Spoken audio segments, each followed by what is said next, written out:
এই যে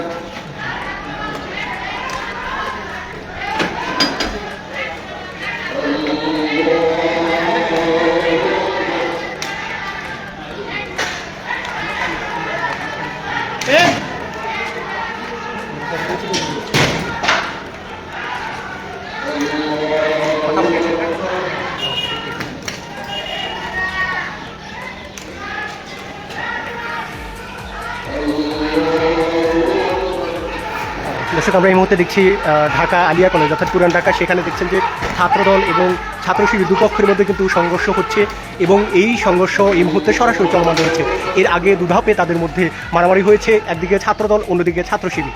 এবং এই ছাত্রদল এবং ছাত্র শিবির যেটি দাবি করেছে, তারা বলেছে যে দুপক্ষের সংঘর্ষে ছাত্রদলের নেতাকর্মী যারা ছিলেন এখানে তারা বলেছেন তাদের 20 জনের মতো আহত হয়েছে। অন্যদিকে ছাত্র শিবির দাবি করেছে তাদেরও 20 জনের অধিক আহত হয়েছে। এবং এই মুহূর্তে সরাসরি আমরা যুক্ত রয়েছি ঢাকা আলিয়া মাদ্রাসার সামনে থেকে। আপনারা দেখছেন যে দুপক্ষ একে অপর পক্ষকে লক্ষ্য করে কিন্তু এই মুহূর্তে ইট পাটকেল কিন্তু ছুটছে এবং সংঘর্ষ সরাসরি চলমান কিন্তু রয়েছে, সেটি কিন্তু আমরা দেখছি। এর আগে যেটি বলেছিলাম যে দুপুর 1টার পরই ছাত্রদলের পক্ষ থেকে যেটা দাবি করা হয়েছে যে শিবিরের দখলে হল রয়েছে, সেখানে শিবিরের সঙ্গে যখন কথা বলতে চায় শিবির বহিরাগত লোকজন নিয়ে সেখানে জড়ো হয় এবং সেখানে কথা বলতে গেলে ছাত্রদলকে মারধর করা হয়। এরপরে ছাত্রদলের নেতাকর্মীরা তাদের মারধর করে এবং ছাত্রদল বেশ কয়েকটা রুমে কিন্তু তারা কিন্তু বেশ কয়েকটা রুমে কিন্তু তালাবদ্ধ করে। এরপরেই কিন্তু এই সংঘর্ষ শুরু হয়। তখন কিন্তু তারা দুপক্ষে যেটা বলেছেন যে দুপক্ষের কিন্তু আহত হয়েছে এবং একবার না দুবার কিন্তু দুপক্ষের মধ্যে সংঘর্ষ কিন্তু চলছিল।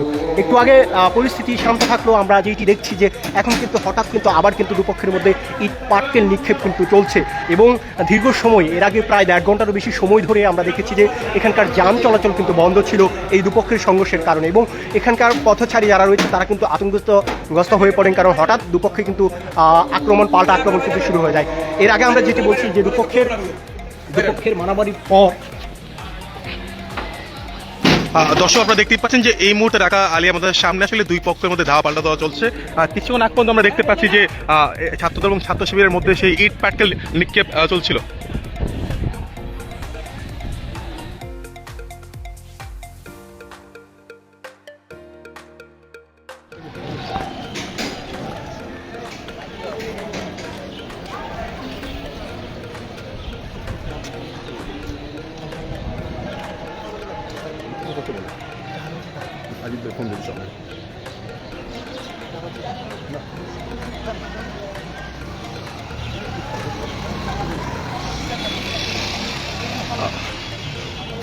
সরকারি মাদ্রাসা ঢাকা আলিয়ার সামনে আপনারা দেখতে পাচ্ছেন এই মুহূর্তে আসলে ছাত্রদলের সাথে ছাত্র শিবিরের ধাওয়া পাল্টা দেওয়া চলছে।